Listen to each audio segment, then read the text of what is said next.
Hi, welcome back to my channel, or welcome if you're new here. I'm Jordy and I like drawing and journaling and all sorts of other things. But today I wanted to come on here and talk about my journaling history. I wanted to talk about my history with journaling and how I got to the point where I am now. I wanted to share some tips I have with journaling that might be useful to somebody who's just starting out. I have a long history of journaling, so I can confidently say that I have a lot of experience with it, and I thought it would be nice to come on here and share like my tips, my opinions, and what I think is useful information for somebody who wants to get into journaling and to get better at journaling. I'm going to spend the first part of this video talking about my experience with journaling, how I started journaling, how the journey went, how I'm doing now.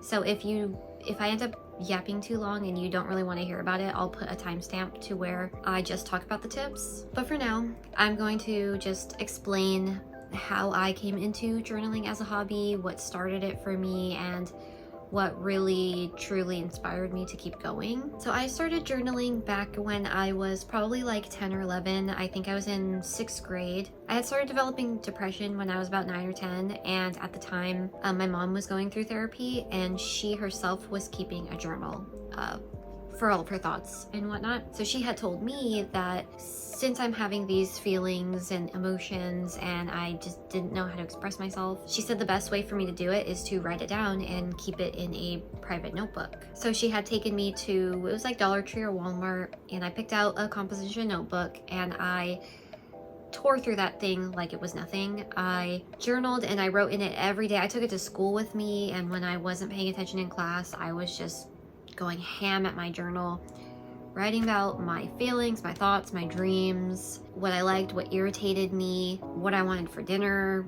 I was really into Gaia Online at the time, and I would literally just write down like what I was role-playing, items I wanted from the marketplace that were too expensive. I would hang out with my friends on towns and I would write about what we talked about, as well as like writing about anime I was watching, or TV shows or movies I liked, or stories about my OCs. It was like anything. It started out as a personal emotional journal and kind of turned into this catch-all book that had just everything in my brain written down. And that's kind of how my journaling stayed for a while. It was just this catch-all journal that I fucked around in. I wrote shit down. I gossiped with myself, especially when I like got into middle school and early high school, where like drama was happening between people, and like I had teachers I didn't like and assignments that I thought were dumb. I was very vocal in my journals about all of that stuff in my life.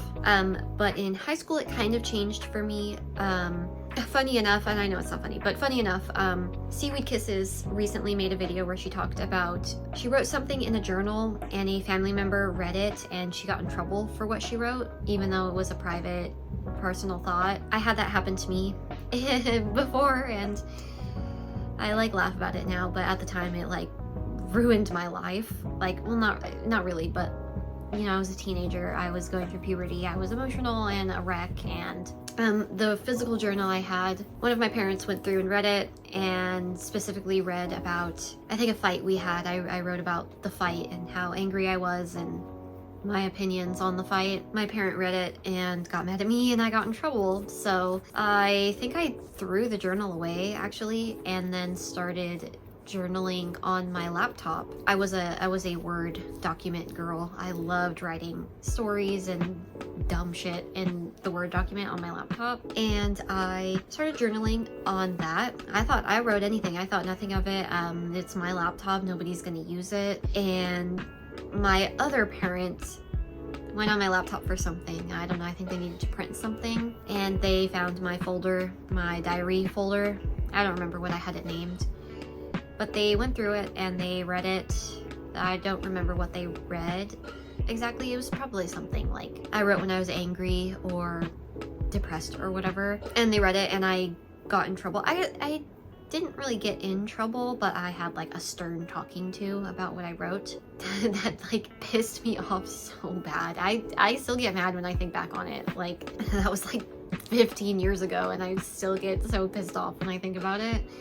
But I kind of felt like I had nowhere to go because my written journals were being read, my fucking computer journals were being read. At some point I had like my own secret code language that I wrote. I wish I do still have the journal where I did that. It's in it's like in a storage box though, so if I ever find it I'll show it. But yeah, I had to like make my own language so I could feel comfortable writing in a journal again. But eventually throughout high school I got more focused on keeping a journal in the sense of like creative writing. I would keep track of like my dreams and my stories. I had a ton of OCs. I still have a lot of OCs, but I had even more back in the day. I had so many stories I was writing and exploring all these worlds and characters. So I had a lot of like little thin notebooks that you would get at like the dollar store or something that I would just fill out and get through them and kind of never look at them again. It was just getting it out of my head and moving on. And then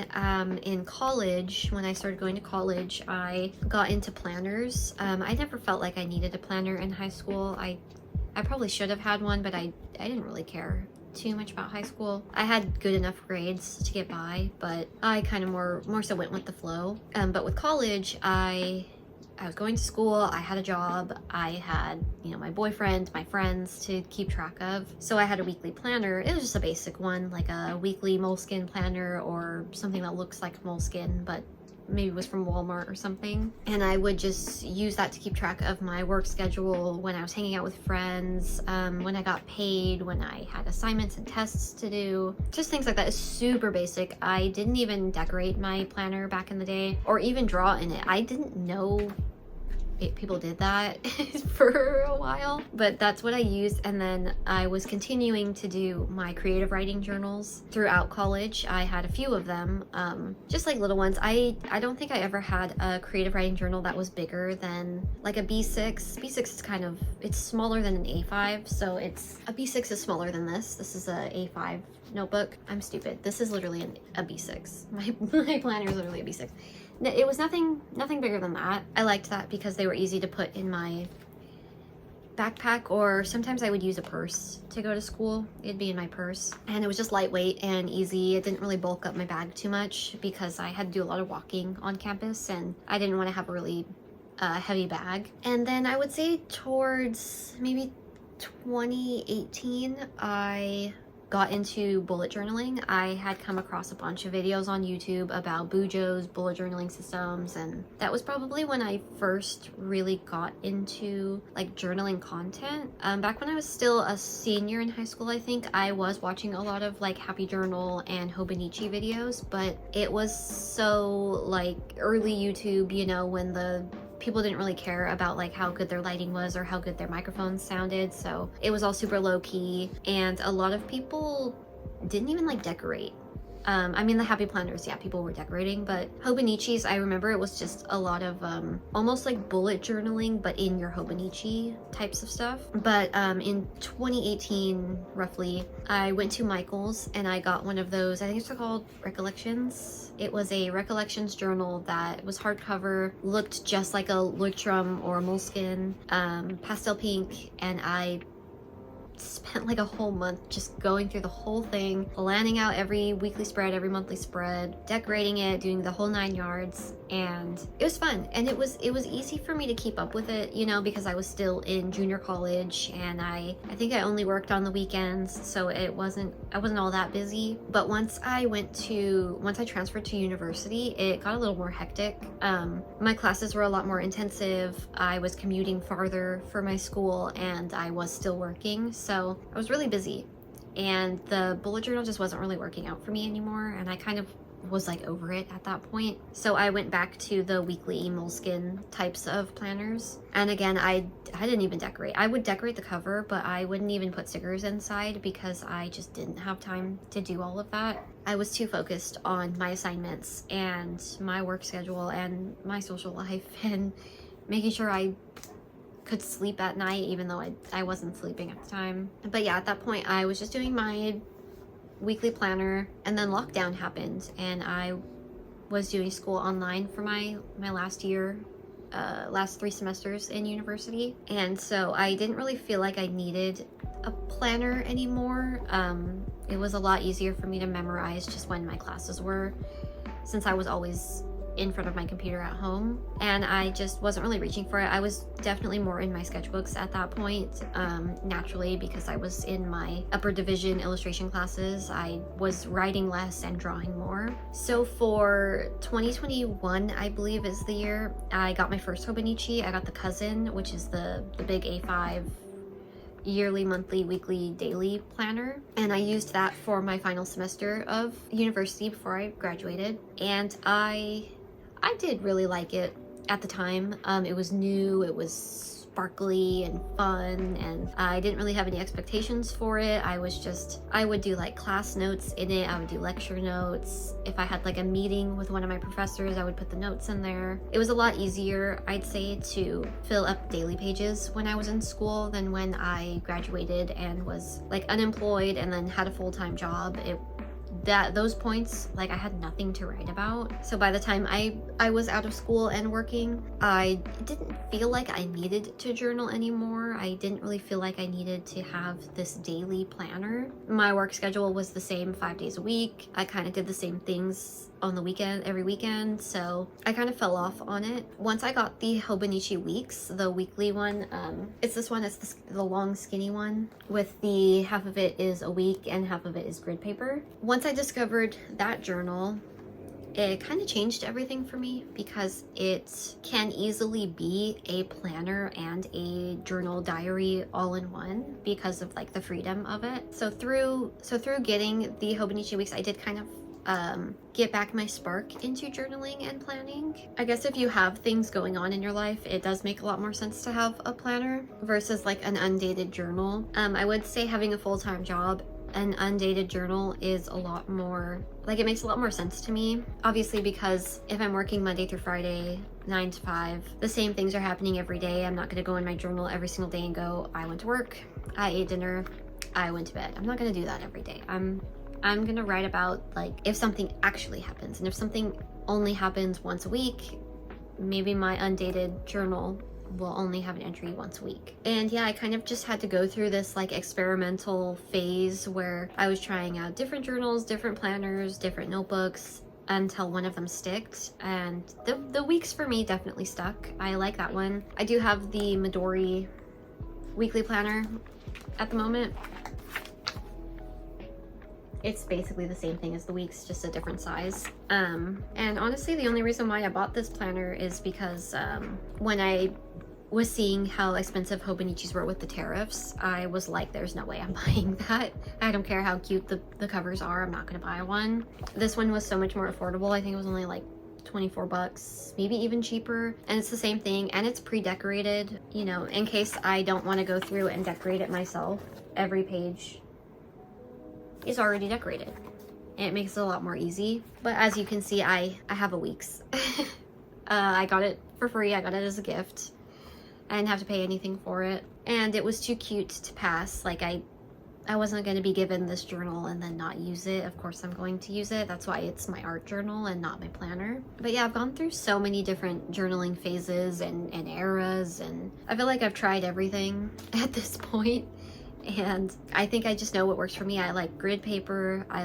Sometimes I like dated, like with these weekly planners. And sometimes I just like blank grid paper. That's my favorite thing. It usually doesn't matter what size it is. I can do anything with it. I've really unlocked like my third eye for journaling with the way that I figure out how to use my spreads. Like with this one, these are my notes for, this is how I typically like to set up a journal page. I like to do a line down the middle and then, you know, go down and then go down this way. I just personally think that it looks a lot better to fill up a whole page this way instead of just going across. I've done it both ways, and I still do it both ways, but something about just the columns of text looks so much more pleasing to me than just lines or rows, I guess. But yeah, that's just something I've kind of learned to do with journaling, the column method. I don't know if that's an actual method. It's just what I'm making up on the spot. But yeah, I find it easier to fill up a page when I do these columns. But yeah, how about we get into some tips now? I have 7 written down. So number 1 is to stop buying those huge, thick journals. I think that when you are struggling to get into journaling, or you're just starting out, or you're having a hard time completing a journal, I think it's because the book is too big. I think there's too many pages, and I think that you're getting overwhelmed with it. And when I say like these big journals, I mean like the Midori Codex, the Hobonichi Cousin, the Stalogy 365. They just have too many pages, and I think that it's so unrealistic to be a first-time journaler, not to be in the like journaling habit, and to think that you can complete that. It's just way too much. Of course, you can have that journal and keep it for years and be okay with like not completing it within a year, but I know that a lot of people want to complete their journals within a year. I think that focusing on getting smaller journals with less than 100 pages, it's so much more manageable. I think you'll be able to fill it out so much quicker. You'll be able to feel that like sense of accomplishment and that drive to keep going better if you have those smaller books than if you have the huge ones. I also think it's a lot less wasteful if you have a smaller book that you can't finish versus like a massive book that you're not able to finish. It takes up less room. They're usually cheaper. Hobonichi, Stalogy, Midori Codex, those journals can be very expensive versus like a traveler's notebook insert. You don't need the leather cover of like a Louis Carbon or a traveler's notebook to be able to use those little inserts, the staple bound or thread bound books that maybe have like 40 to 50 pages in them. You can use those as standalone books. I've done it before myself in the past, and they're just so much more manageable to get through. You can do it in a month. You could probably even finish one of those in a week if you really wanted to, if you have like a travel journal you're trying to make, or maybe you're just brain dumping. They're a lot more manageable than just this huge 300, 400 page journal. My second tip is to start with just one book, which I hope doesn't come off as hypocritical, because my last video I talked about my 5 to 6 book ecosystem. My excuse is that I've had over 15 years of journaling experience to know what works for me and to know that I can handle that many books. But I think if you're just starting out, it's good to just have a catch-all book where you experiment and you do everything in it. It could be a travel journal, it could be a junk journal, it could be a bujo, it could be a diary, it could be a bullshit book, it could be all in one. And I think sometimes when you separate everything, it becomes a little too overwhelming, and it can confuse you, and it'll make you not want to use the journals even more, and then you just have all these journals that are empty. I think starting small and with just one book is the best way to get into the habit of using it every day or every couple days, and learning what works with you through experimentation and just doing it. My third tip is to keep the book where you can see it. I'm a firm believer that if it's out of sight, it's out of mind. It affects me. If my journal isn't on my desk or in my purse, I will never think of it. I will never touch it. And I've learned that the hard way through years of experience, that if I don't see my stuff, I won't use it. That's why like a lot of my stuff is just out in the open. Like I've got books here, I have a bookshelf here, or bookshelves here. Behind me is all of my jewelry supplies, and then under my desk is all of my journaling supplies. It's out in the open, it's kind of ugly, but if I don't see it, I won't use it, and I want to see it because I want to influence myself to use what I have. My fourth tip might be a little bit annoying for some people, but I fully believe that the phone is the problem. I think you need to put your phone down, and I think you need to spend more time in your journal than on your phone. I understand that a lot of us use our phones, like our apps, TikTok, Instagram, Pinterest, YouTube, Tumblr, as a way to inspire us. We go to it to find tutorials, to find DIYs, to find inspirational content, to get our juices flowing. But I've noticed that at some point, browsing inspiration just turns into doom scrolling. I'm consuming this content to inspire me, and instead of actually using that inspiration to do something, I just keep scrolling. And then I never use those ideas. I never try those tutorials. I never check the things that I've saved. And in the end, I think it's just a waste of time. I think that if I just sat with my journal, allowed myself to get bored, and allowed myself to try to overcome that boredom, I probably would have inspired myself to make something instead of this dopamine rush of seeing other people's journals and other people's tutorials. I also think that too much inspiration can be bad for you. I find that if I'm consuming, especially with art, if I consume a certain artist's art too much, when I actually go down to draw, I will constantly be thinking about them. I'll constantly be thinking about their style, how my style isn't like that, my style isn't good enough, it'll never be like that, and I'm just too hyper focused on comparing myself to this artist, this